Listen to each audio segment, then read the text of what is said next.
নমস্কার, সকলকে জানাই শুভ সন্ধ্যা। রাষ্ট্রবিজ্ঞান চর্চা কেন্দ্রের পক্ষ থেকে আমি পায়েল, আমার সঙ্গে রয়েছে প্রকাশ এবং সমীরণ দাস। আমরা শুরু করতে চলেছি রবিবারের আলোচনা সভা, যেখানে আমরা আমাদের অতিথি হিসেবে এবং আলোচনার আলোচক হিসেবে পুনরায় পেয়েছি ডক্টর দেবাশিস নন্দী মহাশয়কে, যিনি associate professor, department of Kazi Nazrul Islam, political science department. মহাশয়কে জানাই রাষ্ট্রবিজ্ঞান চর্চা কেন্দ্রে সুস্বাগত এবং আমাদের সকলের প্রণাম। আমি মহাশয়ের একটি ছোট্ট পরিচয় আপনাদের সামনে তুলে ধরব। ডক্টর দেবাশিস নন্দী, যিনি কাজী নজরুল বিশ্ববিদ্যালয় আসানসোল এবং রাষ্ট্রবিজ্ঞানের অ্যাসোসিয়েট প্রফেসর। ডক্টর নন্দী একই বিশ্ববিদ্যালয়ের centre for studies of south Asian সোসাইটির কোঅর্ডিনেটর।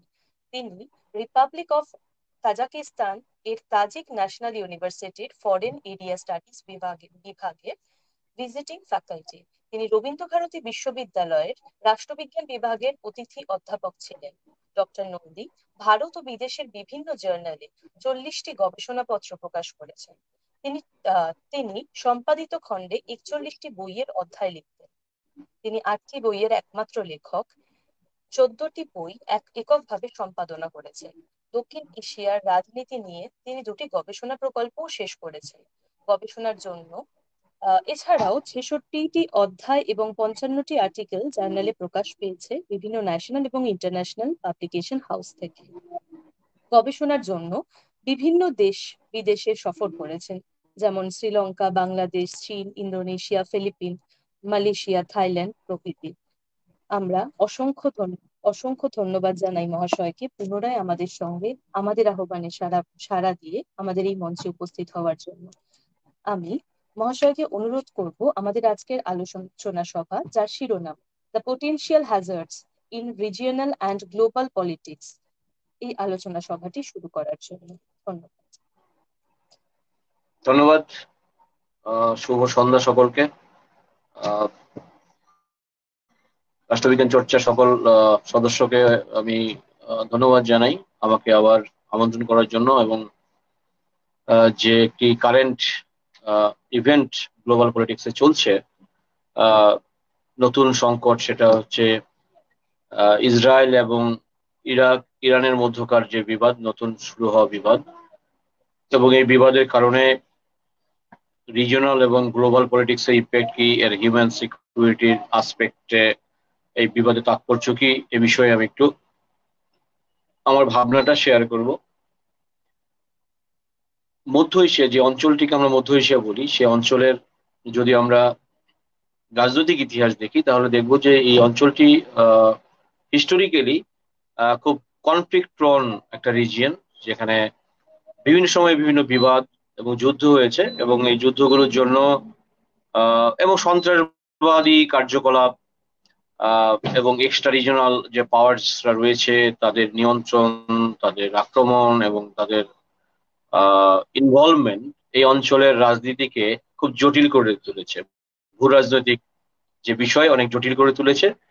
যতটা না এই অঞ্চলের বিবাদের জন্য আঞ্চলিক রাষ্ট্রগুলো দায়ী, তার চেয়ে অনেক বেশি দায়ী অঞ্চল বহির্ভূত শক্তি সমূহ, যেমন মার্কিন যুক্তরাষ্ট্র, UK, France, formally Soviet Union, now Russia.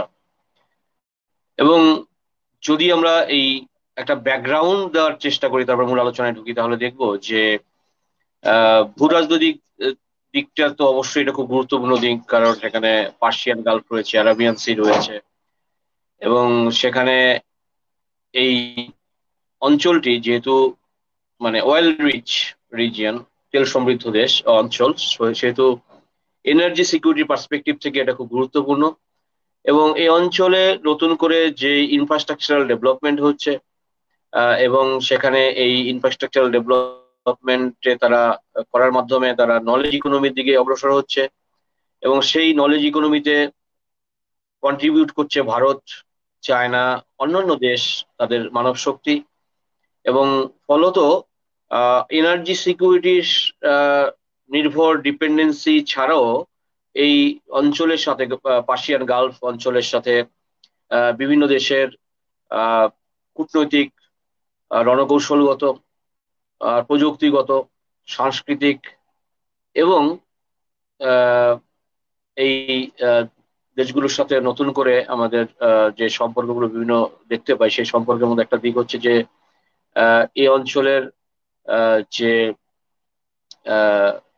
Scientific development, সেই সাইন্টিফিক ডেভেলপমেন্টের ক্ষেত্রে কোঅপারেশন। আমরা কেন এই আলোচনায় যাচ্ছি? কারণ আলোচনায় যাচ্ছি এটাই কারণ এই পার্সিয়ান গালফে কোনো উত্তেজনা হলে এটা শুধু ওই অঞ্চলকে প্রভাবিত করে না, বিশ্ব রাজনীতিকে প্রভাবিত করে, তার অর্থনীতিকে প্রভাবিত করে, এবং আন্তর্জাতিক রাজনীতির যে সমীকরণ তার উপর প্রভাব ফেলে। এবং ভারতও সেই প্রভাব থেকে মুক্ত নয়। আমরা দেখেছি যখন আরব ইসরায়েল যুদ্ধ হয়েছিল তার পরোক্ষ প্রভাব পড়েছিল ভারতে। আহ তারপরে আমরা দেখেছি যে ইরাক ইরান যুদ্ধ যখন হয়েছিল 80-র দশকে, তার প্রভাব পড়েছিল ভারতে। ফার্স্ট পার্সিয়ান গালফ ওয়ার 1990-91 সময়ে তার প্রভাব ভারতে পড়েছিল, ভারত ইনডাইরেক্টলি ইনভলভ হয়েছিল, ভারত মিলিটারি ট্রুপ পাঠিয়েও ছিল, এবং আমেরিকার যে মানে ফাইটার জেটস তাদেরকে ফুয়েলিং এ সাহায্য করেছিল। পরবর্তীকালে আমরা দেখেছি ইরাকে যখন ইনভেট করলো আমেরিকা 2003 সালে, সেই সময় একটা প্রভাব পড়েছে ভারতের উপর, বিশ্ব রাজনীতির প্রভাব পড়েছে, এবং রিজিনাল যে সিকিউরিটি এবং রিজিনাল যে পাওয়ার পলিটিক্স তার উপর ইম্প্যাক্ট করেছে। আর সর্বোপরি আমরা দেখেছি যে আরব স্প্রিং যখন হয়েছে তার তার একটা ইম্প্যাক্ট এসছে এখানে, বিশ্ব রাজনীতিতে এসছে, এবং তা নিয়ে বহু চর্চিত আলোচনা হয়েছে এবং কিছু গবেষণা হয়েছে। পরবর্তীকালে আমরা তো জানি একটা রেকারেন্ট একটা সমস্যা, সেটা হচ্ছে প্যালেস্টাইন ইসরায়েল সমস্যা। ইসরায়েল রাষ্ট্রের জন্মলগ্ন থেকে 48 থেকে এটা শুরু হয়েছে, যেটা এখনো চলছে। কারণ আমরা দেখেছি ঠিক বেশ কয়েক মাস ধরে ইসরায়েল এবং গাজা ভূখণ্ডের মধ্যে প্যালেস্টাইন একটা পার্ট, তার মধ্যে যে বিবাদ চলছে, এক পেশে লড়াই চলছে, তার যে ইম্প্যাক্ট মধ্যপ্রাচ্যের রাজনৈতিক উত্তেজনাকে বৃদ্ধি করে দিয়েছে। পাশাপাশি তার ইম্প্যাক্ট ভারতের রাজনীতির ক্ষেত্রে পড়েছে, ভারতের অর্থনীতির ক্ষেত্রে পড়েছে, ভারতের যে স্ট্র্যাটেজিক যে অটোনমি, সেই অটোনমির জায়গা থেকেও ভারত কোন অবস্থান নেবে সেটাও একটা গুরুত্বপূর্ণ বিষয় দেখা দিয়েছে। এবং আমরা দেখেছি যে 1 এপ্রিল যেটা আহ, হয়েছে, অর্থাৎ ইসরায়েলের আহ, মানে ডিফেন্স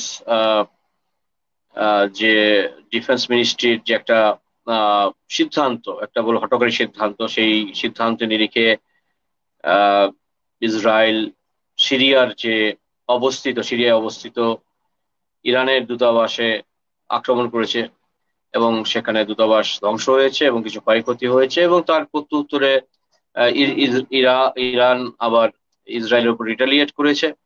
আহ, এই মাসের এপ্রিলের 13 তারিখে তারা আবার প্রায় 300টির মতো ক্ষেপণাস্ত্র এবং ড্রোন অ্যাটাক করেছে, এবং কিছু বেশিরভাগই ইসরায়েল সেটা নষ্ট করে দিয়েছে। অর্থাৎ ইসরায়েলি ভূখণ্ডে পৌঁছানোর আগেই তার মানে খুব অত্যাধুনিক ডিফেন্স সিস্টেমের মাধ্যমে সেটাকে নষ্ট করে দিয়েছে। আবার দেখলাম ঠিক 2 দিন আগে ইসরায়েল আবার 7 দিন চুপ থাকার পরে আবার 3টি মিসাইল ইরাকে পাঠিয়েছে। ইরাকের যে খুব বিখ্যাত শহর ইস্পাহানি শহরে আক্রমণ করেছে, এবং সেই শহরের আমরা জানি তাৎপর্য অনেক সাইন্টিফিক এবং ডিফেন্সের গবেষণা হয় সেখানে। এবং সেখানে ইরাকের যে ইরানের ইরানের যে পরমাণু গবেষণা কেন্দ্রগুলো রয়েছে, চুল্লিগুলো রয়েছে, সেই শহরে রয়েছে। যদিও সেখানে কোনো ধ্বংসের খবর আমরা পাইনি, কিন্তু এই যে জটিলতা কেন হলো, এই জটিলতার কারণগুলো প্রথম খোঁজা প্রয়োজন আমাদের। কেন ইরানের সাথে ইসরায়েলের এত বিবাদ, এবং ইসরায়েল কেনই বা ইরানকে আক্রমণ করতে গেল, এবং ইরান কি চোখে দেখে ইসরায়েলকে?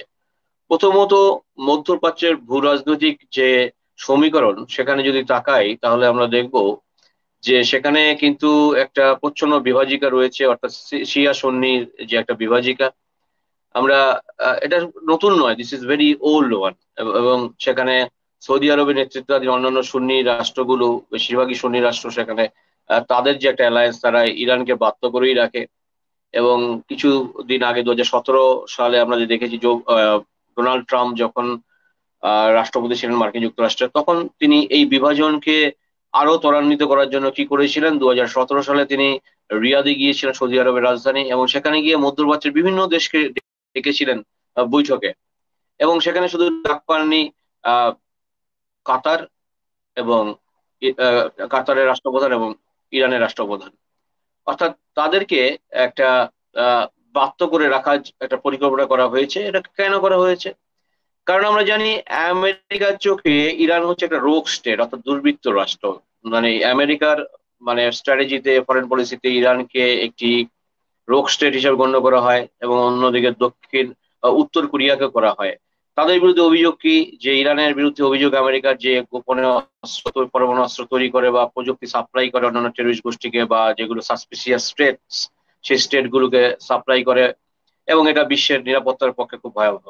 যদিও আমেরিকা বিভিন্ন সময়ে আমরা দেখেছি ইরানের বিরুদ্ধে ভোটাভুটির আয়োজন করেছিল ইন্টারন্যাশনাল অ্যাটমিক এনার্জি এজেন্সির মাধ্যমে, বা নিজে ভোটাভুটি আয়োজন করেছিল, 2006 সালেও করেছিল। সেখানে ইন্ডিয়া কিন্তু ইরানের পক্ষেও ভোট দেয়নি, বিপক্ষে ভোট দেয়নি, বিরত ছিল, যেহেতু ইরান এবং আমেরিকা, মার্কিন যুক্তরাষ্ট্র দুজনের সাথে খুব ভালো বন্ধুত্ব, ভারত তাই বিরত ছিল।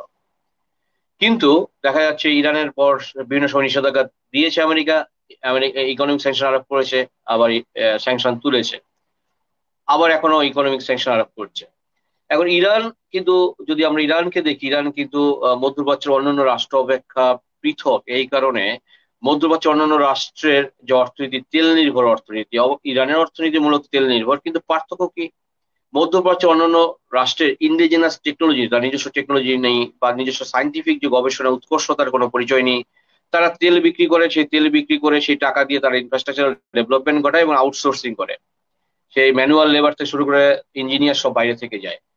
এবার তাদের নিজস্ব যে বিশ্ববিদ্যালয়গুলো আছে বেশিরভাগই, যে আমি কুয়েত থেকে শুরু করে সৌদি আরবিয়া, ইউএই, কাতার, ওমান, বিভিন্ন যে বিশ্ববিদ্যালয় আছে, হয় বিভিন্ন বিদেশি বিশ্ববিদ্যালয়ের সাথে কোলাবোরেটিভ ইনস্টিটিউশন হয়েছে, বা ইন্ডিয়া বা অন্যান্য দেশের প্রাইভেট কোম্পানিগুলো সেখানে বিশ্ববিদ্যালয় বা এডুকেশন ইনস্টিটিউট স্থাপন করেছে, এবং সেখানে পড়াতে যান ভারত সহ বিশ্বের বিভিন্ন দেশের আহ অধ্যাপকরা বা গবেষকরা, সেখানে গবেষণা করতে যান, বা ইঞ্জিনিয়াররা যান সেখানে অগ্রগতি ঘটাতে। অর্থাৎ তাদের নিজস্ব কিছু নেই। ইরান এদিক থেকে এগিয়ে রয়েছে। ইরানের যে সভ্যতা, পারস্য সভ্যতা আমরা জানি, সুপ্রাচীন সভ্যতা, সেখানে তো অনেকটা ঈর্ষা জায়গায় তাদের যে পারস্য সভ্যতা, পারস্য ভাষা একসময় খুব পপুলার ছিল সারা বিশ্বে, প্রাচীন সভ্যতা, এবং তাদের যে ন্যাচারাল রিসোর্স, অনেক ন্যাচারাল রিসোর্স রয়েছে, শুধু তেল এবং সিএনজি বা প্রাকৃতিক গ্যাস নয়, অনেক প্রাকৃতিক সম্পদ রয়েছে। Scientifically Iran is a developed advance country, তাদের ম্যাথামেটিক্যালি খুব ডেভেলপ, সাইন্টিফিক্যালি ডেভেলপ। এআই এর যে অগ্রগতি, সেখানে প্রথম 10টি দেশের মধ্যে ইরান রয়েছে। তাই তারা আমেরিকা বা পশ্চিমী দুনিয়ার প্রায় নিষেধাজ্ঞার শিকার হয় ইরান। সুতরাং ইরান সেটাকে তোয়াক্কা না করার সাহস দেখাতে পারে এই কারণে যে তাদের কেউ প্রযুক্তি না দিলেও চলবে, তাদের নিষেধাজ্ঞা আরোপ করলে তারা কিন্তু নিজেদের যে রিসোর্স রয়েছে অন্যান্য কিছু দেশের সাথে তাদের যে কূটনৈতিক এবং অর্থনৈতিক যোগাযোগ রয়েছে তাদের চলে যাবে। কিন্তু অন্য অন্য দেশের কিন্তু মানে মানে এটা স্পষ্ট করে বলতে পারে, অন্যান্য দেশের কিন্তু সেটা নাও চলতে পারে মধ্যপ্রাচ্যে। তো ইরানি সাহসটা দেখাতে পারে। এবং ইরান আমেরিকার উপর যে দীর্ঘদিনের ক্ষোভ ছিল ইরানের, সেটার একটা কারণ হচ্ছে যে আরাবিয়ান ভূখণ্ডে যে ইসরায়েল রাষ্ট্রের সৃষ্টি হয়েছিল, প্রথম থেকে ইরান তার বিরোধিতা করেছে, কারণ এটা হওয়ার নয়। কারণ প্যালেস্টাইনে যে ভূখণ্ড, এটা প্যালেস্টাইনি আরবদের ভূখণ্ড ছিল, আমরা জানি। অলমোস্ট 70%-এর বেশি ভূখণ্ড দিয়ে দেওয়া হয়েছে জিউসদের, এবং জিউসরা বিশ্বের বিভিন্ন, এবং আমেরিকার মদতে বা নেতৃত্বে হয়েছে। এবং আমরা জানি মার্কিন যুক্তরাষ্ট্রের যে জিওনিস্ট লবি রয়েছে, ইহুদিদের লবি রয়েছে, সেটা খুব শক্তিশালী, এবং সেই লবি মার্কিন যুক্তরাষ্ট্রের মধ্যপ্রাচ্য নীতি নির্মাণে, বিশেষ করে ইসরায়েল সম্পর্কিত নীতি নির্মাণে খুব গুরুত্বপূর্ণ ভূমিকা পালন করে। আমরা জানি জিউসরা স্বভাবগতভাবে খুব বুদ্ধিমান এবং খুব শক্তিশালী, বড় বড় বিজনেসম্যান, বড় বড় সায়েন্টিস্ট এবং ডিসিশন মেকার্স হচ্ছে জিউস, এবং তারা সংখ্যায় কম হলেও বুদ্ধির দিক দিয়ে অনেক এগিয়ে রয়েছে। এবং তাই আমেরিকার মতো তো বড় রাষ্ট্র কিন্তু তারা খুব প্রভাবশালী। আমরা জানি হিটলারের দ্বারা অত্যাচারিত হয়ে অনেক জিউস মারা গিয়েছিলেন, অনেক জিউস দেশ ত্যাগ করেছেন। তারপরে যখন এই নতুন রাষ্ট্র গঠনের স্বপ্নে বিভোর হচ্ছিল এই এই জিউসরা, এবং ব্রিটেনের মদত ছিল, মার্কিন যুক্তরাষ্ট্রের সমর্থন ছিল, ফাইনালি এরা নিজস্ব একটা ভূখণ্ড পায়, জিউস স্টেট হয়। এমনকি ইন্ডিয়া, মুম্বাইতে, কলকাতাতে যে সমস্ত জিউসরা থাকতেন তারাও চলে গেলেন দেশ গঠনের পরে। তাদের এটা হচ্ছে একমাত্র বিশ্বের মানে প্রতিষ্ঠিত একটি রাষ্ট্র জিউস স্টেট, সেটা হচ্ছে ইসরায়েল, আমরা জানি। এবং যেহেতু আরবীয় ভূখণ্ডের যে এথনিক গ্রুপ, যারা এথনিক্যালি আরব নৃতাত্ত্বিক ভাবে এবং ধর্ম এবং জাতিগত জনজাতিগত বিচারে অবশ্যই প্যালেস্টাইনি আরবরা আলাদা জিউসদের থেকে। এবং শুধু তাই নয়, এবং কি বঞ্চনাটা শুধু টেরিটোরিয়ালি ঘটলো না, অর্থাৎ এদের ভূখণ্ড কেড়ে নিয়ে ইসরায়েল রাষ্ট্রের সৃষ্টি হলো না, বরং যেইটুকু উর্বর ভূখণ্ড ছিল সেই উর্বর ভূখণ্ড ইসরায়েল দিকে গেল। যে মিঠল মানে স্বাদু জলের যে সোর্স, কিছু সুইট ওয়াটার যেগুলো ড্রিঙ্কিং ওয়াটারের জন্য লাগে বা হাউস হোল্ডের জন্য লাগে, এগ্রিকালচারাল অ্যাগ্রেরিয়ান ওয়ার্কস এর জন্য লাগে, সেটা ইসরায়েলের দিকে গেল। আর যে অনুর্বর যে মাটি এবং যেই অংশে যেখানে কিছুই হয় না, সেই দুটো বিচ্ছিন্ন মানে ছোট ছোট ভূখণ্ড নিয়ে প্যালেস্টাইন রাষ্ট্র হলো, একটা গাজা স্ট্রিপ আর একটা হচ্ছে ওয়েস্ট ব্যাংক। এবং সেরকম ভাবে জেরুজালেমে আগে আমরা জানি সেখানে এরকম এক শহর যেটা তিনটি ধর্মের জন্য খুব গুরুত্বপূর্ণ, এই জেরুজালেম, যেটা ইসরায়েল পেল এবং প্যালেস্টাইনিরাও আসতে পারে ওখানে। যাই হোক, অর্থাৎ এই দুটো ভূখণ্ডের মধ্যে অনেক হিউজ ডিসপ্যারিটি ইকোনমিক যদি আসপেক্টটা দেখি, ইসরায়েল যতটা উন্নত, প্যালেস্টাইনের মানুষ খেতে পায় না, তাদের ইনফ্রাস্ট্রাকচার নেই, তাদের একটি এবং প্যালেস্টাইনকে যদি বলি, প্যালেস্টাইন কিন্তু একটি রাজনৈতিক ভূখণ্ড, এটা স্বাধীন সার্বভৌম রাষ্ট্র নয়। তাই যখন আমরা কোনো বিষয়ে দেখি যে একটি রাষ্ট্র, বিশ্বের বিভিন্ন রাষ্ট্রই বা রাজনৈতিক ভূখণ্ড লড়াই করে একটা এক সময় স্বাধীনতা পেয়েছে, কিন্তু প্যালেস্টাইনের মানুষজন স্বাধীনতা পায়নি। এবং ইয়াসির আরাফাত, যিনি দীর্ঘদিন লড়াই করেছিলেন স্বাধীনতার জন্য পিএলওর প্ল্যাটফর্মে, তিনি চেষ্টা করেছিলেন প্যালেস্টাইনবাসীর স্বাধীনতা দিতে, কিন্তু তিনি চেষ্টা করার পরে তিনি পাননি। যদিও তিনি নোবেল শান্তি পুরস্কার পেয়েছিলেন, তিনি খুব বিখ্যাত নেতা ছিলেন, জনপ্রিয় নেতা ছিলেন এবং রেসপেক্টেড লিডার ছিলেন, তার পরবর্তীকালে প্যালেস্টাইনে কিন্তু কোনো সেই রকম রাষ্ট্রনেতা তৈরি হয়নি যারা প্যালেস্টাইনের মানুষের ভাগ্য বা তাদের অর্থনৈতিক সমৃদ্ধি বা নিরাপত্তা সুনিশ্চিত করে। There was no such charismatic leaders found in Palestine. পরবর্তীকালে পিএলও আরাফাতের মৃত্যু হয় 2005 সাল বা এরকম সময়। তো এই সময় তার পরবর্তীকালে আরো আহ, যে হামাস বা অন্যান্য জঙ্গি সংগঠনের উদ্ভব হয়। যদিও জঙ্গি সংগঠন বলায় অনেকটা বিতর্ক রয়েছে, তারা মনে করছেন অনেকেই যারা প্যালেস্টাইনের মুক্তির পক্ষে, স্বাধীনতা সংগ্রামের পক্ষে, তারা মনে করেন না, এরা স্বাধীনতা সংগ্রামের জন্য, অধিকার অর্জনের জন্য তারা যেহেতু আন্দোলন করছে, তাই তাদেরকে জঙ্গি বলা যাবে না। কিন্তু তাদের যে ওয়ে অফ অ্যাক্টস, মানে এটা ওটা একটা জঙ্গি বা নাশকতামূলক কর্মকাণ্ডের মধ্যে পড়ে বলে অনেকে জঙ্গি বলে অভিহিত করে থাকেন, বিশেষ করে পশ্চিমী দুনিয়া, America, European union in general এটাকে জঙ্গি বলে। এখন ইরানের যে স্বার্থ দীর্ঘদিন ধরে, যে অ্যান্টি আমেরিকান একটা পার্সপেক্টিভ রয়েছে ইরানে, অর্থাৎ সেখানে যেহেতু আমেরিকা ইরানের শত্রু, ইসরায়েলও ইরানের শত্রুই হবে।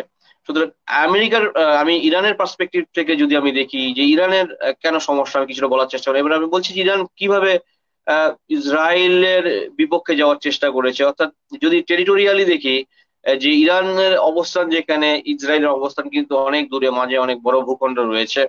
সেদিন যখন আমি প্রথম দেখলাম যে যেটা এপ্রিলের 13 তারিখে যে মিসাইল গুলো ছোড়া হয়েছিল ইরানের পক্ষ থেকে ইসরায়েলের ওপর, সেটা অনেক বড় ভূখণ্ড পেরিয়ে গিয়ে ইসরায়েলে গিয়েছিল। সেটা বেশ একটা মানে আশ্চর্যের বিষয়। মিসাইল এখন ইন্টারকন্টিনেন্টাল ব্যালিস্টিক মিসাইল হচ্ছে, এক মহাদেশ থেকে অন্য মহাদেশে যেতেই পারে, কিন্তু সেখানে টার্গেট করেছিল, সেটা ফুলফিল, দ্যাট ইজ ডিফারেন্ট। কিন্তু আমি যেটা বলছি সেটা হচ্ছে যে ইরান কিভাবে ম্যানেজ করছে। ইরান দেখছে যে যদি ইসরায়েলকে আমি ডিরেক্ট টেরিটোরিয়াল, যেহেতু we don't have direct border connectivity, তাহলে আমি কি করতে পারবো। ইরানের অনুগত কিছু রাষ্ট্র, সেই রাষ্ট্রের শাসক যেরকম হচ্ছে সিরিয়া রয়েছে, ইয়ামেন রয়েছে, তো এরা আহ লেবানন রয়েছে, তো এরা এখানে হিজবুল্লাহ গ্রুপ রয়েছে লেবাননে, আবু নাদাল গ্রুপ রয়েছে, এরা এদেরকে মদদ দেয় ইরান। এটা প্রতিষ্ঠিত সত্য, এর কারণে ভুল নেই, অনেক ডকুমেন্টস রয়েছে দীর্ঘদিন ফলে। লেবাননে আজ যে এথনিক সংকট রয়েছে, সেখানে যে বিবাদ রয়েছে বিভিন্ন গোষ্ঠীর মধ্যে, সেখানে শুধু আমেরিকা তো অবশ্যই দায়ী রয়েছে, অন্যান্য দেশ দায়ী রয়েছে পশ্চিম দেশকে, ইরানের দায়ও কম নয়। ইরান কিন্তু মদদ দেয় সেখানে দীর্ঘদিন ধরে। ইরানের ইন্টারেস্ট কি, যে ওখান থেকে ইসরায়েলের মানে মিলিটেন্সি বা মিলিটেন্ট অ্যাক্টিভিটি চালানো খুব সহজ। অর্থাৎ ইরানের বিরুদ্ধে কিন্তু অভিযোগ রয়েছে, ইরানের বিরুদ্ধে শুধু উপরে পরমাণু অস্ত্র তৈরি করে না, বিভিন্ন জঙ্গি সংগঠনের সাথে কানেকশন রয়েছে, তাদেরকে মদত দেয়, এটা কিন্তু ইরানের মধ্যে রয়েছে। ইরানের এই বদনাম আগে ছিল না। আয়াতুল্লাহ খেমানির পরবর্তীকালে যে একটা উগ্রতা, একটা র্যাডিক্যালিজমের বিকাশ ঘটে ইরানে, ইরানে কিন্তু এত র্যাডিক্যালিজম ছিল না আগে, একটা উগ্রতা এসছে ইরানের মধ্যে। সেটা পরবর্তীকালে তারা বিভিন্ন মানে বিভিন্ন প্রশ্নে, রেডিক্যালের আইডিওলজির প্রশ্নে তারা বিভিন্ন মদত দেয় জঙ্গিকে। এবং তাদের ইন্টারেস্ট কি, একটা হচ্ছে আইডিওলজিক্যাল বিষয়, আর একটা হচ্ছে স্ট্র্যাটেজিক্যালি যে ইসরায়েলের বিরুদ্ধে একটা চাপ সৃষ্টি করা।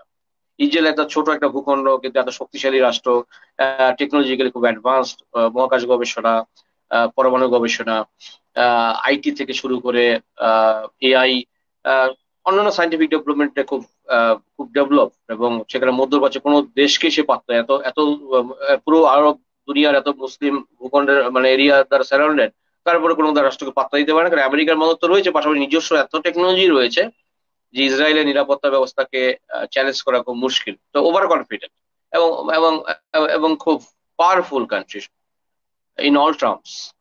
এবং সেখানে যদি ইরানকে আমরা দেখি, ইসরায়েলকে আমরা দেখি যে সে দীর্ঘদিন ধরে দেখেছে ইরান তাকে হেনস্থা করার চেষ্টা করে। এবং আমরা যে দেখেছি কয়েক মাস আগে হামাস যখন ইয়ে, ইসরায়েলের বিরুদ্ধে আক্রমণ করেছিল অতর্কিতে, হাজার হাজার মিসাইল ছড়েছিল, অনেক মানুষজন মারাও গিয়েছিল ইসরায়েলের, পাশাপাশি ইনফ্রাস্ট্রাকচার নষ্ট হয়েছিল। এটা খুব অবাক করা কাণ্ড ছিল। বিশ্বের অনেক দেশ সমেত ইসরায়েলের যারা নিরাপত্তা বাহিনী, তাদের থিঙ্ক ট্যাঙ্ক, তাদের ইন্টেলিজেন্স, তারাও অবাক হয়ে গিয়েছিল কিভাবে ইসরায়েলের এত শক্তিশালী এয়ার টাইট বলা যায় অনেকটা ডিফেন্স সিস্টেম, সেখানে চ্যালেঞ্জ করে কিভাবে এত মিসাইল চলে এলো রাতারাতি। এবং তারপরে রিটালিয়েট করেছে কিভাবে আমরা জানি, যে গাজা ভূখণ্ডের হাজার হাজার মানে নিরীহ মানুষ, বিশেষ বিশেষ করে মহিলা ও শিশুদের মেরে দিয়েছে, বিভিন্ন হসপিটাল ধূলিসাৎ করে দিয়েছে, সেখানে খাদ্য সংকট চলছে। আমার এখানে পানীয় জল নেই, মেডিসিন নেই, আমরা সেটা জানি। কিন্তু এই যে দুটো এন্ট্রি পয়েন্ট মাত্র এই গাজা ভূখণ্ড থেকে, মানে একটা আবদ্ধ ভূখণ্ড বলা যায়, সেটা মানে মিশরের দিক দিয়ে আরেকটা দিক দিয়ে ছোট শুধু এন্ট্রি আছে, সেখান দিয়ে শুধু রসদ যেত আহ গাজা ভূখণ্ডে, সেখানে খাদ্য যেমন যেত, পাশাপাশি অস্ত্রও যেত। এখন সেই অস্ত্র সাপ্লাই কে করেছে না ইরান, এই অভিযোগ এসছে। এই অভিযোগ ইসরায়েলের ডিফেন্স বা ইন্টেলিজেন্স থেকে বলা হয়েছে যে ইরানই সাপ্লাই করেছে। এবং বিভিন্ন ঘটনায় বা পর্যায়ক্রমে সেটা অনেকটা বোঝাও যায়, ইরান তার সেখানে মদত দিয়েছে বলে হামাস গ্রুপকে। এবং এই মদত যেহেতু দিয়েছে, সেহেতু ইরানকে শিক্ষা দেওয়ার জন্য দামাস্কাসে অবস্থিত, অর্থাৎ সিরিয়ার রাজধানী দামাস্কাসে অবস্থিত ইরানের যে দূতাবাস, সেখানে আক্রমণ করেছে ইসরায়েল। সেখানে কিন্তু ইসরায়েল আন্তর্জাতিক আইনের নিয়ম ভেঙেছে, ইউএনও যে চার্টার 51 যে আর্টিকেল, তার যে স্পিরিটটাকে ভেঙেছে, অর্থাৎ সেই অনুযায়ী কোনো দূতাবাসের উপর আক্রমণ করা যায় না। ডিপ্লোমেটিক ইউনিটির একটা কনসেপ্ট রয়েছে, ভিয়েনা কংগ্রেসের বিষয় রয়েছে, ইন্টারন্যাশনাল কোর্ট অফ জাস্টিসের বিভিন্ন রায় তার বিরুদ্ধেই যাবে। এবং সেই আহ, দাবিতে কিন্তু ইরানের যে ইসরায়েলের আহ, হুমকি, সেটার অবশ্যই একটা সারবর্ত আছে। আহ, কিন্তু ইরান যখন আক্রমণ করলো আহ, এপ্রিলের 13 তারিখে, সেটা অতর্কিত আক্রমণ, সেটার জন্য ইসরায়েল প্রস্তুত ছিল না। যেহেতু ইসরায়েলের এয়ার ডিফেন্স সিস্টেম খুব উন্নত, সেহেতু সে অনেকটা প্রতিহত করে দিয়েছিল, কিন্তু কিছুটা সময় নিয়ে সে আবার রিটালিয়েট করলো। এখন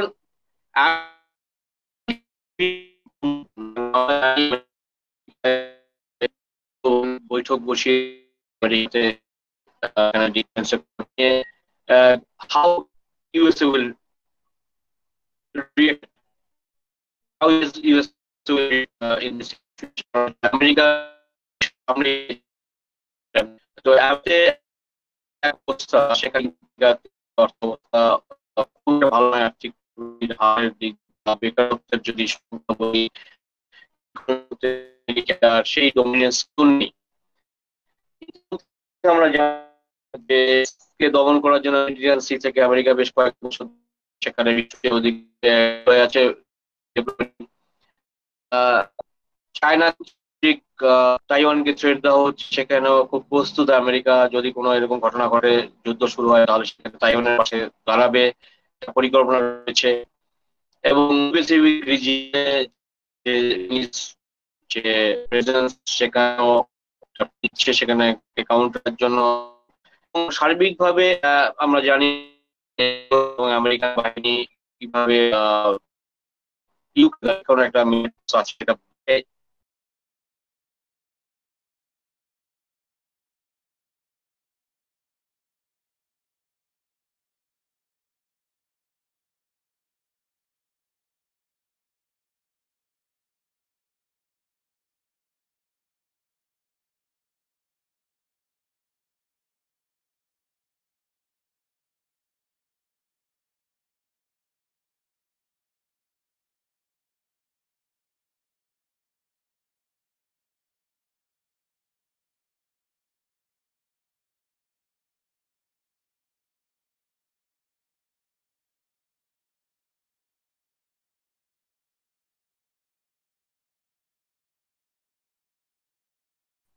শোনা যাচ্ছে এবার?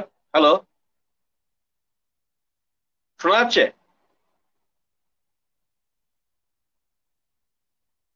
হ্যালো,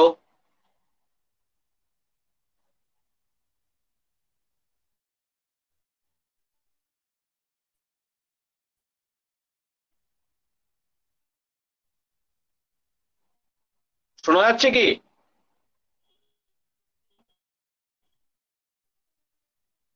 হ্যালো, হ্যালো, শোনা যাচ্ছে?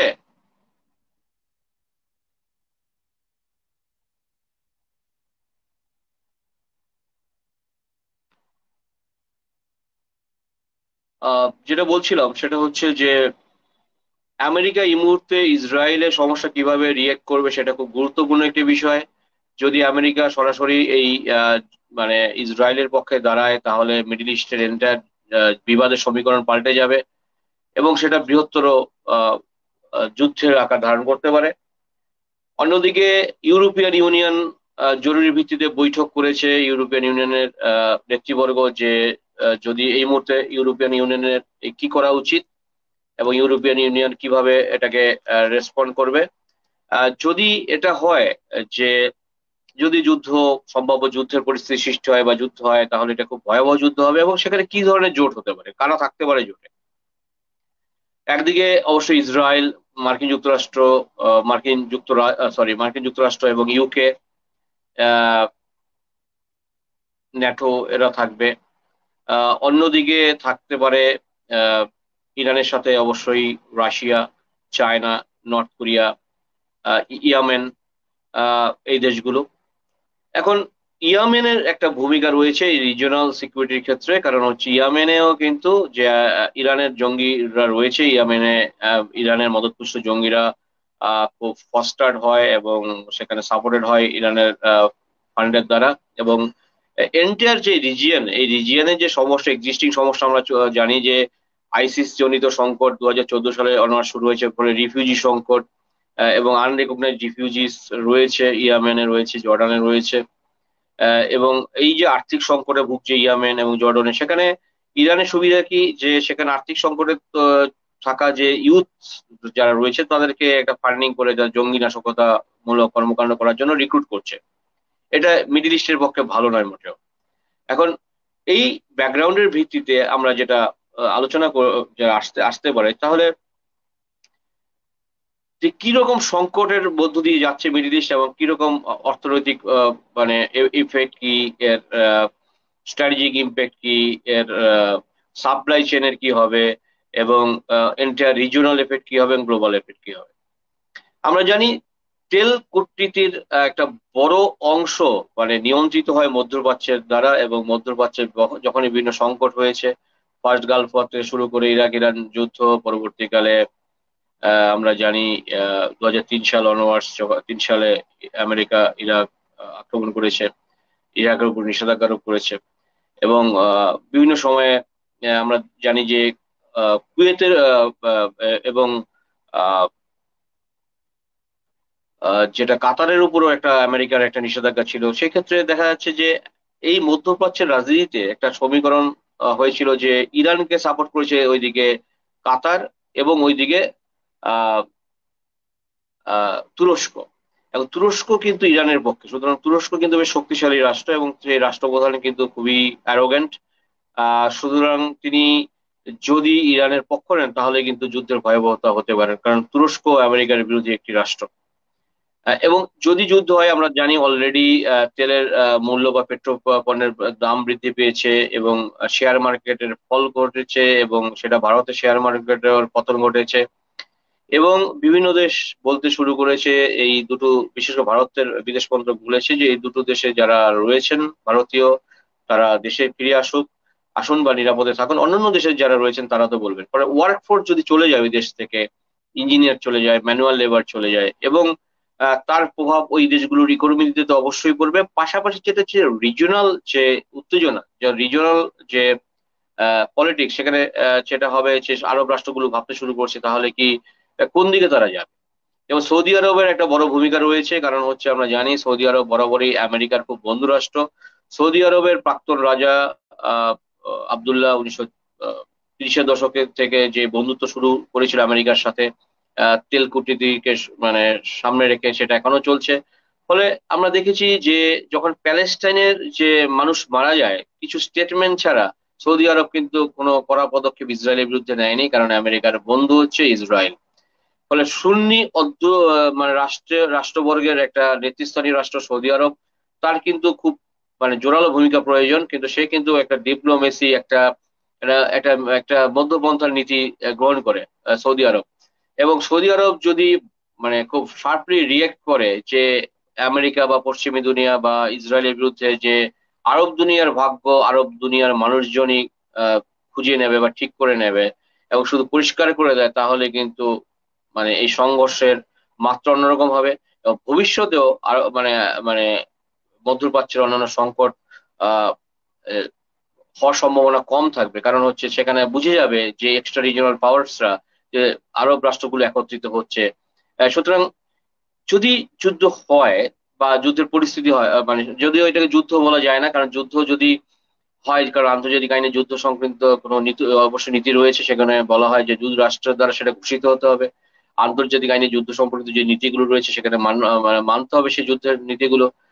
এবং সেখানে আহ, দুই বেলিজারেন্ট যে স্টেটস হবে, যারা যুদ্ধরত রাষ্ট্র, তাদের আন্তর্জাতিক যে কমিউনিটি, তাদের কাছে অবশ্যই দায়িত্বশীল থাকতে হবে। কারণ দায়িত্বশীল থাকে এটাই যে হিউম্যান রাইটস এর যে বিষয়, হিউম্যান সিকিউরিটির যে বিষয়, সেই বিষয়ে তাদেরকে মানে নিয়ম নীতি মানতে হবে। কিন্তু সেটা হয়নি, আমরা জানি না যুদ্ধ হবে কি হবে না। কিন্তু এই মুহূর্তে দাঁড়িয়ে যেটা বলছি যে কি কি সংকট হতে পারে, একটা হচ্ছে যে যেহেতু যুদ্ধ যুদ্ধ সৃষ্টি বা বিবাদ হচ্ছে, সেহেতু রিজিওনাল যে উত্তেজনা, আঞ্চলিক উত্তেজনা সৃষ্টি হয়েছে। এক আঞ্চলিক মানে উত্তেজনার জন্য অবশ্যই তেলের দাম বৃদ্ধি পেয়েছে, আমি বললাম।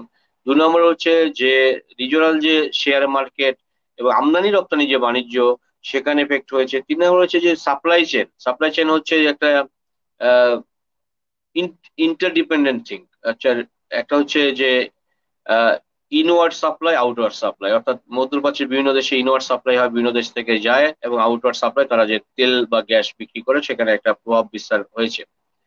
5 নম্বর হচ্ছে যে ওই সংকটের ফলে যে বিনিয়োগ, যে সমস্ত বিনিয়োগ মধ্যপ্রাচ্যে, মানে আগে শুধু তেল খনি বা মানে যেগুলো পেট্রো প্রোডাক্টে বিনিয়োগ হতো, এখন সেটা তাই না। মধ্যপ্রাচ্যের বিভিন্ন দেশ, বিশেষ করে ইউএই তে যে ধরনের বিনিয়োগ হচ্ছে, সেখানে সেই বিনিয়োগের যে ধরন কিন্তু শুধু আলাদা। মানে সেখানে পর্যটন থেকে শুরু করে ইনফ্রাস্ট্রাকচার, হোটেল, সেখানে বিভিন্ন বিজনেস হাব হচ্ছে, এবং সেখানে নলেজ ইকোনমি হচ্ছে। সেই যে সাপ্লাই, সেখানে যে এই বিনিয়োগ, অর্থাৎ বিশ্বের বিভিন্ন দেশের যে বিনিয়োগ, এমএনসিস গুলো বিনিয়োগ, সেই বিনিয়োগে ধাক্কা খাবে। অর্থাৎ কারণ এই যুদ্ধ যদি হয়, কতদিন যুদ্ধ হবে আমরা কেউ জানি না। সুতরাং সেই আনসার্টেনটি থেকে কখনো এই একটা স্টেবল ইকোনমি হয় না। আমরা জানি পলিটিক্যাল ইকোনমির যে কনসেপ্ট, ইন্টারন্যাশনাল রিলেশনস, সেই পলিটিক্যাল ইকোনমি একটা দিক হচ্ছে যেখানে ইনস্টেবল রিজিয়ন যেখানে থাকে, যেখানে টেরোরিজম থাকে, যেখানে পলিটিক্যাল ইনস্টেবিলিটি থাকে, যেখানে ইনস্টেবল গভর্নমেন্ট থাকে, এবং সেখানে যুদ্ধ বা বিবাদের মতো বিষয়গুলো প্রায়ই ঘটে। সেখানে কিন্তু বিনিয়োগের জন্য আদর্শ স্থান হিসাবে গণ্য করা হয় না, এবং সেখানে কিন্তু আহ, একটা আনসার্টেন ইকোনমিক সিস্টেম তৈরি হয়। সুতরাং আহ, এই ল্যান্ডস্কেপ, অর্থাৎ মিডিল ইস্টের যে ল্যান্ডস্কেপ, মানে একটা যে এই যে সেই অবস্থায়, অর্থাৎ বিনিয়োগ জনিত একটা ঝুঁকি তৈরি হয়েছে, এবং সাপ্লাই চেন কিন্তু ইন্টারাপ্টেড হবে। ফলে এন্টার সাপ্লাই চেন যদি ইন্টারাপ্টেড হয়, তাহলে কিন্তু বিশ্ব, শুধু রিজিওনাল ইকোনমি না, বিশ্ব অর্থনীতিতে একটা প্রভাব পড়বে। আমরা দেখেছি যখন ইউক্রেন যুদ্ধ, রাশিয়া কর্তৃক ইউক্রেনের আক্রমণ হলো, রাশিয়া কর্তৃক ইউক্রেন আক্রান্ত হলো, তখন আমরা দেখেছি যে ওই বেলারুশ থেকে শুরু করে পোল্যান্ড এবং পূর্ব এশিয়া এবং রাশিয়া এবং ইউক্রেন তো বটে, তাদের এন্টায়ার ওই বেশ কয়েকটি রাষ্ট্রের অর্থনীতি যে প্রভাব পড়েছে, এবং নিষেধাজ্ঞা আরোপ হয়েছে, এবং সেখানে সাপ্লাই চেইন বন্ধ হয়েছে। এবং আঞ্চলিক উত্তেজনার জন্য সেখানে কিন্তু বিনিয়োগের সম্ভাবনা পূর্ণাঙ্গ রূপে বন্ধ হয়েছে। রাশিয়ার আজ এই অবস্থা, রাশিয়ার কোম্পানিগুলো বাইরে ইনভেস্ট করতে পারছে না, রাশিয়াতে কেউ বিনিয়োগ করতে যাচ্ছে না। ইউক্রেনের কথা তো ছেড়ে দিচ্ছি, এটা কবে ওর ভবিষ্যৎ কি হবে, বা যুদ্ধ যদি শেষ হয় আগামী 30 বছরে সে ইনফ্রাস্ট্রাকচার তৈরি করতে পারবে কিনা সন্দেহ রয়েছে। এবং তার এফেক্ট পূর্ব এশিয়ার উপর পড়ে, পূর্ব ইউরোপের উপরে পড়েছে, পোল্যান্ড, হাঙ্গেরির উপর, রোমানিয়ার উপর পড়েছে, কারণ শরণার্থীদের মানে একদম ঝাঁক চলে গিয়েছে। Millions of people took shelter in east European countries. যদি আবার একটা এই সংকট তৈরি হয়, সত্যি কথা বলতে যে ইসরায়েলে যদি সৃষ্টি হয়, তার এফেক্ট কিন্তু ইসরায়েল যখন যুদ্ধ করবে, সে মানে পূর্ণাঙ্গ যুদ্ধ যদি করে, তখন কিন্তু ইয়েমেনের উপর আক্রমণ করবে, জর্ডানের উপর আক্রমণ করবে, লেবাননের উপর আক্রমণ করবে। ফলে যেই দেশগুলো ইতিমধ্যে মানে এর আমি রিফিউজি সংকটটা বলছি দ্বিতীয় পয়েন্টে, যে কি কি হতে পারে, যে এই যে রিফিউজি সংকট বা ডিসপ্লেসমেন্ট বা স্টেটলেসদের আহ যে সমস্যা, সেটা কি রকম ভয়াবহ আমরা জানি। যে ইয়েমেনে বিগত 10 বছর ধরে বা জর্ডানের বিভিন্ন শরণার্থী শিবিরে লাখ লক্ষ লোক তারা আশ্রয় নিয়েছে, এবং তারা ইউএনও যে রেকগনাইজ যে রিফিউজি, সেই স্বীকৃতি বা সেই কার্ড তারা পান না। ফলে তার সুযোগ সুবিধা পান না। তারা আহ, ইরাক বা সিরিয়া থেকে এসছেন, এবং আহ, ইরাক বা সিরিয়া থেকে এসছেন আইসিসের অত্যাচারিত হয়ে। তারপরে তারা কিন্তু ওখানে নির্মম জীবনযাপন করছেন এবং খুব অমানবিক জীবনযাপন করছেন। তাদের না আছে ফুড, না আছে শেল্টার, না আছে হেলথ সিকিউরিটি, এবং ফিজিক্যাল টর্চারের শিকার হচ্ছেন মহিলারা, শিশুরা। এবং উপরন্তু সেখানে আমরা জানি সোমালিয়া এবং আফ্রিকার পূর্ব আফ্রিকার বিভিন্ন দেশ থেকে বিভিন্ন শরণার্থী ইয়েমেন আশ্রয় নিচ্ছে। ফলে একটা স্যান্ডউইচ অবস্থা, একে দুর্বল সরকার, দুর্বল অর্থনীতি। ফলে উপরন্তু এখানে যদি নতুন একটা যুদ্ধের সৃষ্টি হয়, তাহলে ইয়েমেনের অর্থনৈতিক সংকট হবে, ইয়েমেনের রিফিউজি সংকট আরো বাড়বে, জর্ডনে বাড়বে। জর্ডন অলরেডি যুদ্ধ বিধ্বস্ত একটি দেশ। আমরা জানি বিগত 10 বছর ধরে আইসিস এর ধ্বংসের পরে বাসাদ আল আসাদের সরকার সেটা পুনর্নির্মাণ করতে পারেনি, এবং সেই আসাদের সরকারকে পছন্দ করছে না পশ্চিমী দুনিয়া, কারণ সেই সরকার মানে সমর্থিত হয়েছে রাশিয়া এবং চায়নার দ্বারা, বিশেষ করে রাশিয়ার দ্বারা। সুতরাং সেই অর্থনৈতিক সংকট সেটা ওভারকাম করতে পারছে না। উপরন্তু যদি একটা যুদ্ধ হয়, এবং লেবাননে যদি হয়, লেবানন এমনি একটি রাষ্ট্র, যুদ্ধ আক্রান্ত একটি রাষ্ট্র, এবং সেখানে বিভিন্ন জঙ্গি আক্রমণ বছরের পর বছর চলে, এবং সেখানে অর্থনৈতিক সংকট চলছে, রাজনৈতিক স্থিতাবস্থা নেই, এবং বিভিন্ন অঞ্চল বিভিন্ন জঙ্গি সংগঠন, আবু নাদাল এবং আহ, আহ, অন্যান্য জঙ্গি সংগঠনের দ্বারা প্রভাবিত, এবং সেখানে হিজবুল্লাহ গোষ্ঠীও খুব শক্তিশালী। শুধু নতুন করে জটিলতা সৃষ্টি হয়। এবার আসি আমি যে এই অঞ্চলে যদি মানে এই যুদ্ধের পরিস্থিতির জন্য কিরকম সংকট হতে পারে। অলরেডি আমরা জানি যে আহ, এই অঞ্চলে এই একটা যে উত্তেজনা সৃষ্টি হচ্ছে, সেই উত্তেজনার জন্য এই অঞ্চলের রাষ্ট্রগুলোর মধ্যে নতুন ইকুয়েশন একটা চেঞ্জ হচ্ছে। যেরকম ইতিমধ্যে আমরা জানি যে মধ্যপ্রাচ্যের যে রাষ্ট্রগুলো, ছোট ছোট রাষ্ট্র যদি আমি বলি, যে ওমান, কাতার, এদের যদি আমরা দেখি যে আহ কুয়েত, এদের যে ইকোনমি, এদের ইকোনমি মোটামুটি স্টেবল ছিল। কিন্তু যে কুয়েত যে রাষ্ট্র, আমরা জানি কুয়েত রাষ্ট্র 1991 সালে যে ইরাকের দ্বারা আক্রান্ত হয়েছিল, তারপরে এর অনেক ক্ষতি হয়েছিল ইনফ্রাস্ট্রাকচার, এবং এর ইকোনমি ক্ষতি হয়েছিল। তারপরে সে রিসার্জেন্স ঘটিয়েছে ইকোনমিতে।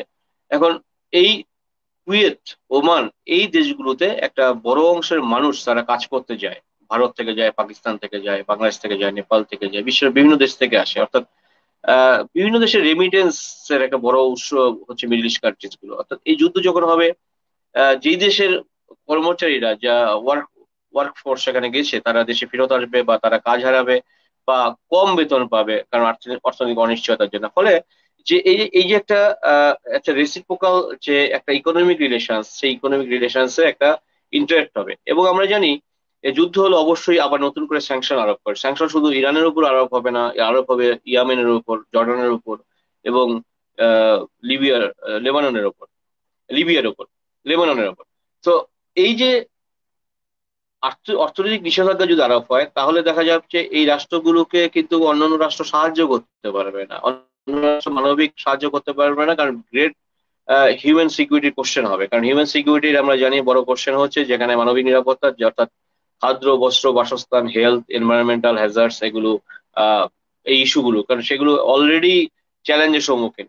নতুন যদি হয় এনভায়রনমেন্টাল হ্যাজার্ড, আমরা জানি যে মানে প্যালেস্টাইন, ইসরায়েলের যে দীর্ঘ সংকট আমরা দেখেছি, লাখো লাখো বোমা বিস্ফোরণ ঘটেছে, মিসাইল ইউজড হয়েছে, এবং ইরাক ইরান যুদ্ধের সময় হয়েছে, ফার্স্ট গালফ ওয়ার সময় হয়েছে, আমেরিকা কর্তৃক ইরাক আক্রমণের পরে হয়েছে, আরব স্প্রিং এর সময় হয়েছে। এবং এন্টায়ার যে মিডিল ইস্টের যে আবহাওয়া যা এবং ইকোলজিক্যাল সিস্টেম কিন্তু চেঞ্জ হয়ে গেছে। এই যে জলবায়ু পরিবর্তনের কথা বলি, এবং সেখানে আমরা জানি গ্লোবাল ওয়ার্মিং এর কথা বলি, এখানে কিন্তু একটা বড় দায়ী হচ্ছে পার্সিয়ান গালফ ওয়ার এবং অনওয়ার্ড সেই ইনসিডেন্টস গুলো, এবং সিরিয়া এবং ইরাকে যে আইসিস যে কর্মকাণ্ড করেছে। সুতরাং এনভায়রনমেন্টাল যে হ্যাজার্ড সেটা কিন্তু বড় মানবিক নিরাপত্তার মানে সৃষ্টি করবে। আহ কাতারের একটা সংগঠন, একটা অর্গানাইজেশন আছে, একটা রিসার্চ ইনস্টিটিউট, সেখানে ফ্যামিলি এবং চাইল্ড ওয়েলফেয়ার নিয়ে তারা কাজ করে। 2016 সালে তারা একটা বড় কনফারেন্স করেছিল, সেই বিষয়টা ছিল যে আইসিস উদ্ভূত যে সংকট, তার জন্য একটা বড় হিউম্যানিটেরিয়ান ক্রাইসিস সৃষ্টি হয়েছিল ফ্যামিলি ফরমেশনে। অর্থাৎ এমন অনেক ফ্যামিলি আছে যে ফ্যামিলির 6 জন সদস্যের মধ্যে 4 জন মারা গেছে, 2 জন জীবিত আছে। এই দুজনের মধ্যে হয়তো একজন তুরস্ক ইউরোপে আশ্রয় নিয়েছে, একজন হচ্ছে জর্ডান আশ্রয় নিয়েছে, অর্থাৎ ফ্যামিলিটা পুরো শেষ। কোনো কোনো ফ্যামিলিতে দেখা যাচ্ছে একজন ফ্যামিলি মেম্বার বেঁচে আছে বা কেউ উন্ডেড হয়েছে। অর্থাৎ এন্টার যে সোশ্যাল স্ট্রাকচারটা কিন্তু চেঞ্জ, আমরা খুব কম ভাবি এই বিষয়টা। আমরা শুধু ভাবছি যে যুদ্ধ হলো, বাড়িঘর ভাঙলো বা অর্থনৈতিক ক্ষতি, নিষেধাজ্ঞা, কিন্তু এই সোশ্যাল যে ইম্প্যাক্টটা খুব গুরুত্বপূর্ণ এবং এই নিয়ে কিন্তু গবেষণা হচ্ছে। এবং পরবর্তীকালে যেটা দেখা গেছে যে এই ধরনের যারা মানে এই শিশু এবং ছোট ছোট ইউথ যারা এর ভয়াবহ যুদ্ধ দেখেছে, বিপদ দেখেছে, গোলা বারুদের আওয়াজ শুনেছে, তাদের শৈশব যদি নষ্ট, সাইকোলজিক্যাল এফেক্ট হয় এবং পরবর্তীকালে তারা বিভিন্ন নাশকতামূলক কর্মকাণ্ডে জড়ায় এবং তাদের পরবর্তীকালে টেরোরিস্ট হয়, বিভিন্ন মিলিটেন্ট গ্রুপে যোগ দেয়। এর যে ইম্প্যাক্ট কিন্তু খুব মারাত্মক, ভয়াবহ।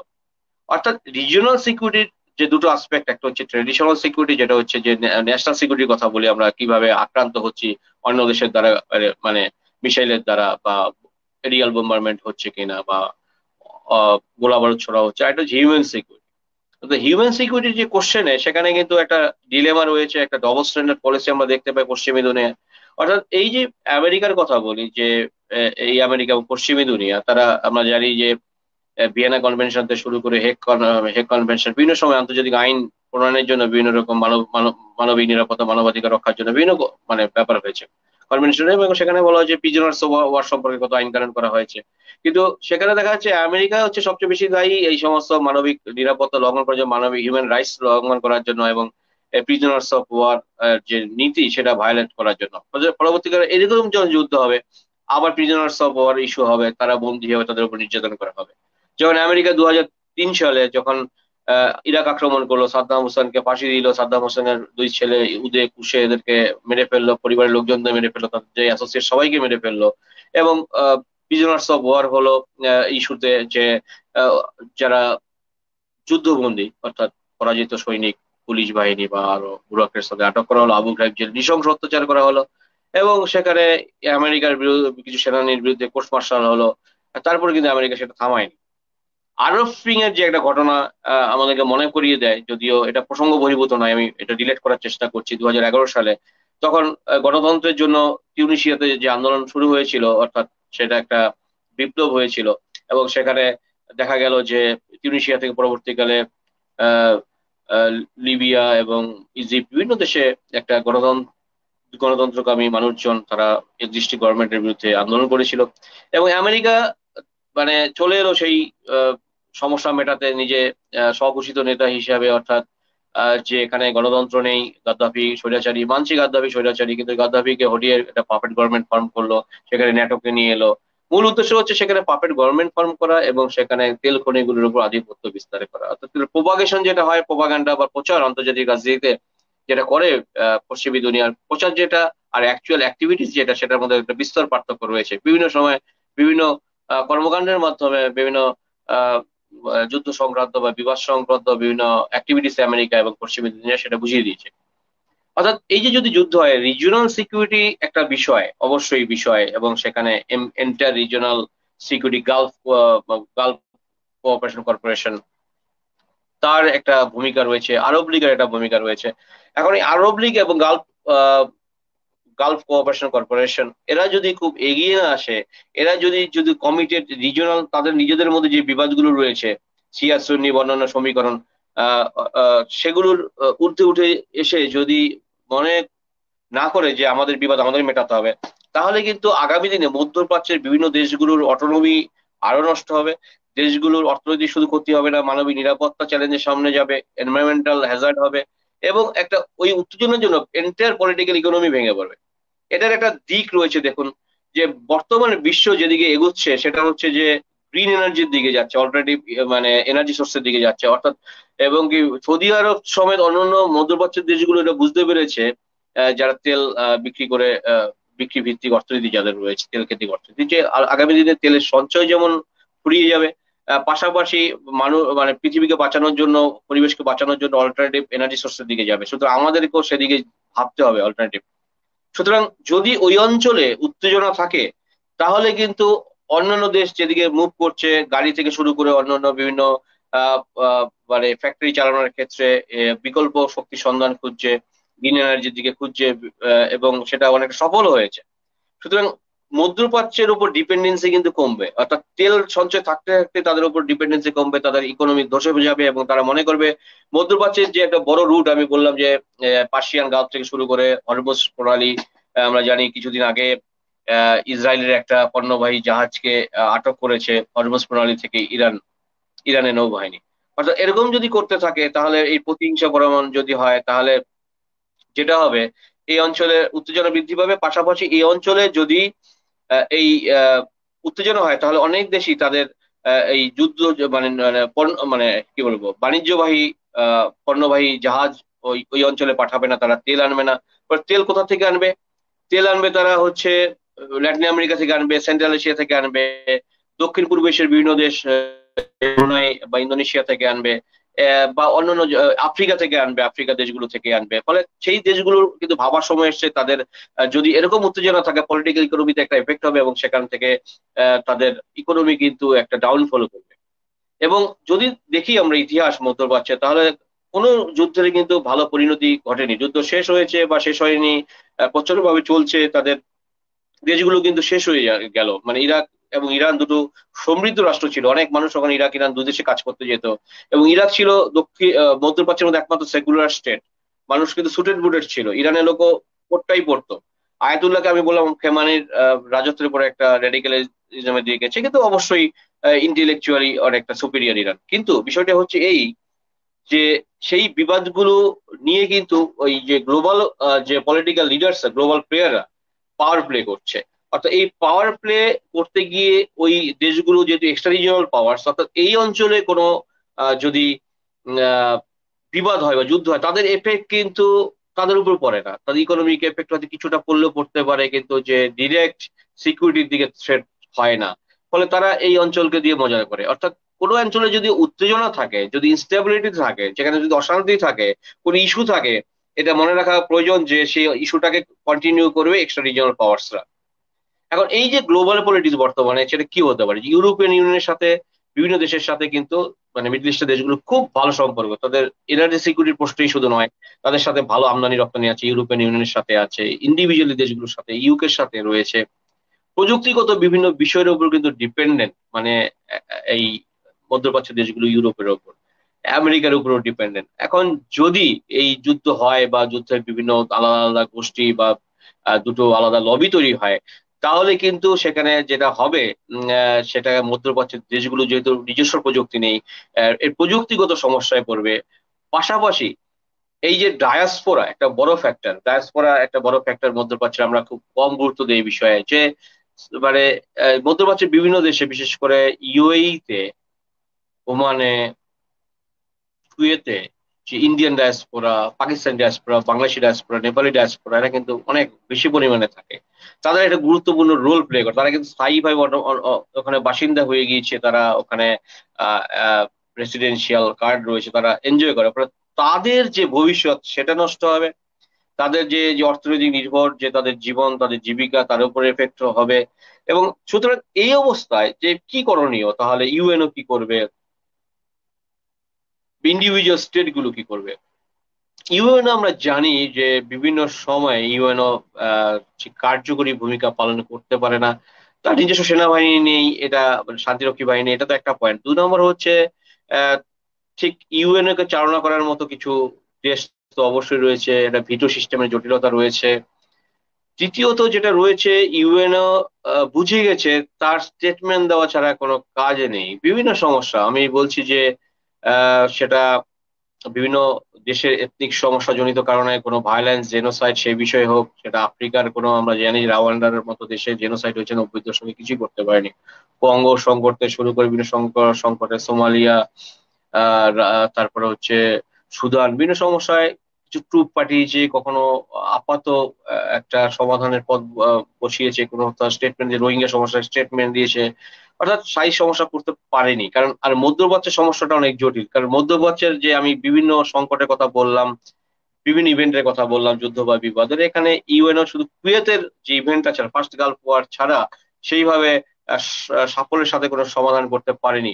আর বিষয়টা যেহেতু অনেক জটিল, আমেরিকান ইনভলভমেন্ট বা ইউরোপিয়ান ইনভলভমেন্ট হবে, ইউরোপিয়ান ইউনিয়ন ইনভলভমেন্ট হতে পারে যুদ্ধ হলে, সেহেতু ইউরোপিয়ান ইউনিয়ন ইউএনও কিন্তু চট করে কোনো স্টেটমেন্ট দেওয়া থেকে বিরত থাকবে বা কোনো পদক্ষেপ নেওয়া থাকবে না। অর্থাৎ যদিও নেয় পদক্ষেপ, তাহলে কিন্তু আমেরিকা বা পশ্চিমী দুনিয়ার পরামর্শ মতোই নেবে। চায়নার ভূমিকাটা কি?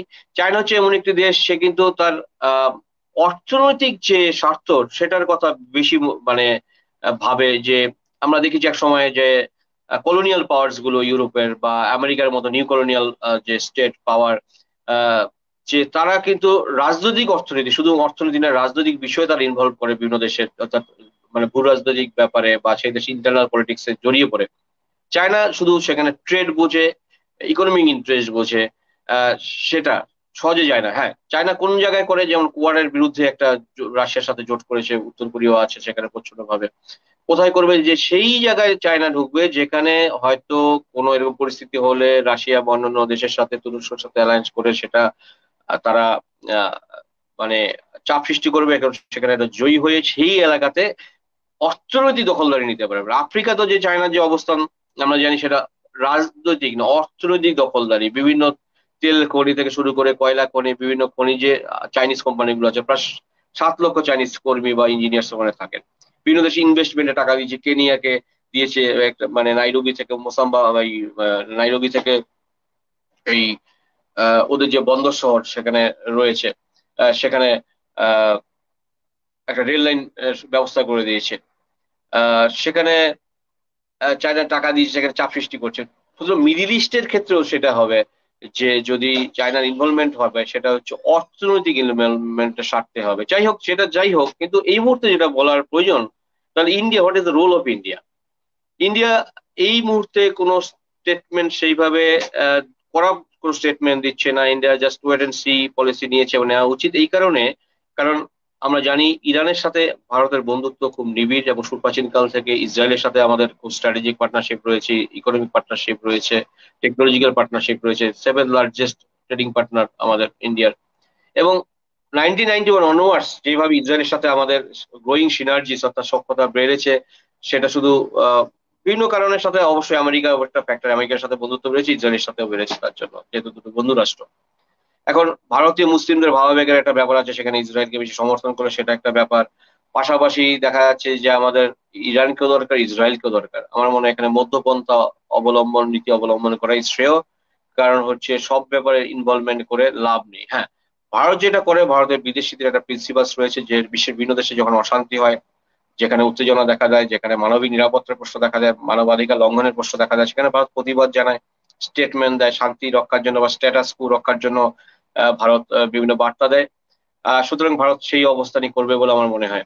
পরিশেষে আমি বলবো যে উদ্ভূত পরিস্থিতি, সেটা এই মুহূর্তে বলা খুব মুশকিল যে আদৌ যুদ্ধ হবে কিনা, যুদ্ধ হলে কে জিতবে কে হারবে, এবং যুদ্ধে আহ, পরিণতি কি হতে পারে সম্ভব, আমি কিছুটা আলোচনা করার চেষ্টা করলাম সম্ভাব্য। কিন্তু এই বিষয়টা যদি আমরা একটু গভীরভাবে দেখি, তাহলে দেখবো যে এন্টায়ার মধ্যপ্রাচ্যে যে ভূ রাজনীতি, সেই ভূ রাজনীতির কথা বিবেচনা করে এই মুহূর্তে ইরানের উচিত যুদ্ধ থেকে বিরত থাকা। কারণ ইরানের যে অর্থনৈতিক নিষেধাজ্ঞা, সেটা কিন্তু ইরানের আহ দীর্ঘদিন ধরে নিষেধাজ্ঞা রয়েছে, ইরানের অর্থনৈতিক ক্ষতি করছে।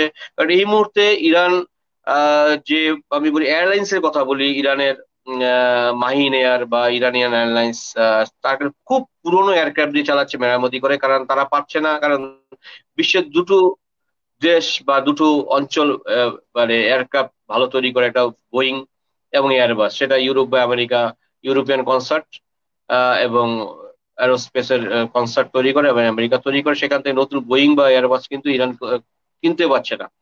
ফলত ইরান অন্যান্য দেশে কিছু বিমান তৈরি করে, চায়না আজকাল বোয়িং এর মতো বিমান তৈরি করছে, তার কোনো ভরসা নেই। কিন্তু ইরান অন্যান্য দিকে পারদর্শী হলেও অ্যারোস্পেস বা অ্যারোনটিক্যাল ইঞ্জিনিয়ারিং ক্ষেত্রে পারদর্শী নয়।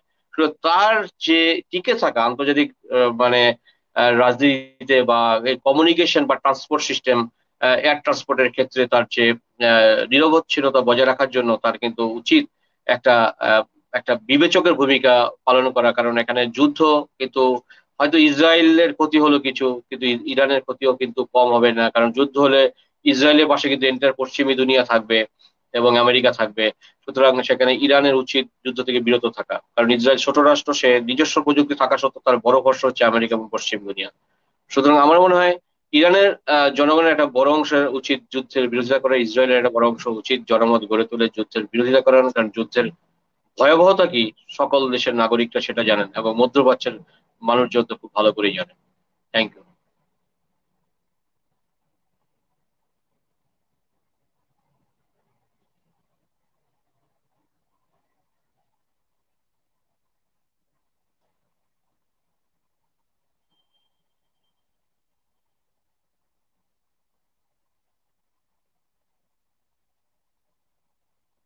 যদি কোনো প্রশ্ন থাকে তো জিজ্ঞেস করতে পারেন।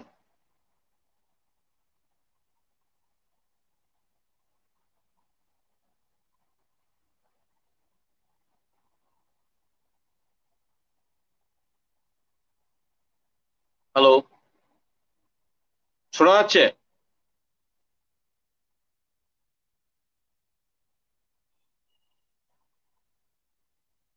হ্যালো,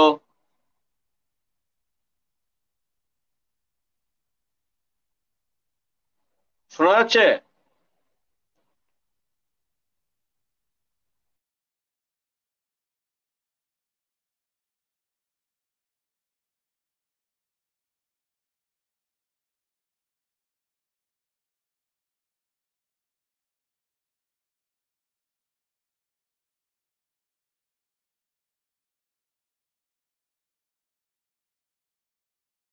প্রবলেমের জন্য বেরিয়ে গিয়েছিলাম। আহ, একটা প্রশ্ন এসেছে, ইউক্রেন এবং মধ্যপ্রাচ্যে বর্তমানে যে পরিস্থিতি আমরা দেখতে পাচ্ছি, তাতে আমেরিকার প্ররোচনা লক্ষ্য করা যায়। এই প্ররোচনার পেছনে আমেরিকার উদ্দেশ্য কি? আমেরিকার প্ররোচনা তো নতুন নয়, সেটা আমরা সকলেই জানি। সেটা ইসরায়েল রাষ্ট্রের ক্রিয়েশন থেকে শুরু করে আহ, মানে আমেরিকার প্ররোচনা তো ছিল, এবং পরবর্তীকালে ইসরায়েল যখন প্যালেস্টাইনের উপর আক্রমণ করতো নিয়মিত, আমেরিকা তাকে সমর্থন করতো। প্ররোচনার কারণ হচ্ছে ইসরায়েল যেহেতু আমেরিকার বন্ধু রাষ্ট্র, সেহেতু অবশ্যই আমেরিকা ইসরায়েলকে প্ররোচনা দেবে। ইরান যেহেতু শত্রু রাষ্ট্র, অবশ্যই ইরানের বিরোধিতা করবে, আমেরিকা এখনো করছে। এবং মধ্যপ্রাচ্যে যতদিন উত্তেজনা থাকবে, মধ্যপ্রাচ্যের দেশগুলোর মধ্যে ইউনিটি না থাকবে, আমেরিকার পক্ষে মধ্যপ্রাচ্যে আহ কি বলবো, নেতৃত্ব দেওয়া বা নিয়ন্ত্রণ করা অনেক সহজ।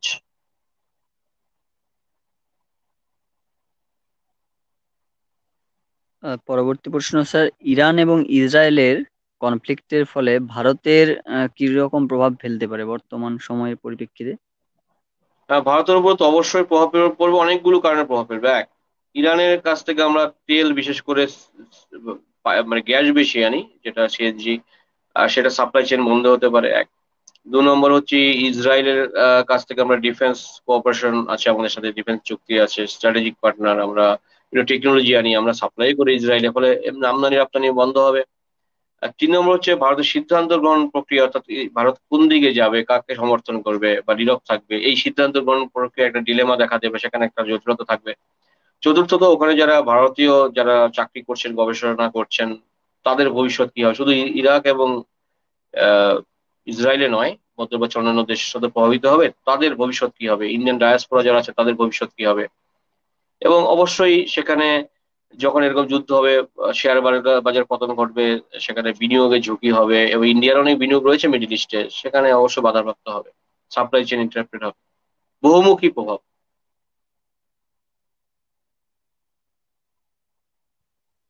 ধন্যবাদ স্যার।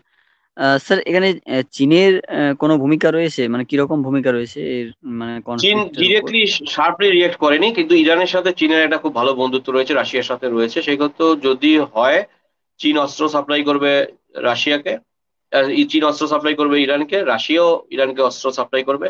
নর্থ কোরিয়ার সমর্থন পাবে, কারণ টোটাল এই গ্রুপ তিনটে দেশই দেখা যাচ্ছে অ্যান্টি আমেরিকান এবং অ্যান্টি ইসরায়েল। ঠিক আছে, সুতরাং সেখানে অবশ্যই ইরান সাপ্লাই মানে অস্ত্রগত দিক দিয়ে বা সামরিক সাহায্য ইরান পাবে, কিন্তু যুদ্ধে জড়ালে তো অর্থনৈতিক ক্ষতি হবে এবং ইরানের উপর আরো নিষেধাজ্ঞা হবে, ইরানের ইকোনমি আরো ডাউনফল হবে, সেটা লং টার্ম ইরানের পক্ষে খুব ক্ষতিকারক। আচ্ছা স্যার, ইসরায়েলের এখানে মানে যুদ্ধটা যদি মানে হয়, তো ইসরায়েলের ভূমিকাটা কি বেশি থাকবে নাকি ইরানের, মানে এই এটা কনফ্লিক্টটার? খুব বলা বলা মুশকিল, দুতরফই থাকবে, কেউ তো কম যায় না। ইরান তো জঙ্গি পোষে বললাম, ইয়েমেনে, লেবাননে, লিবিয়াতে,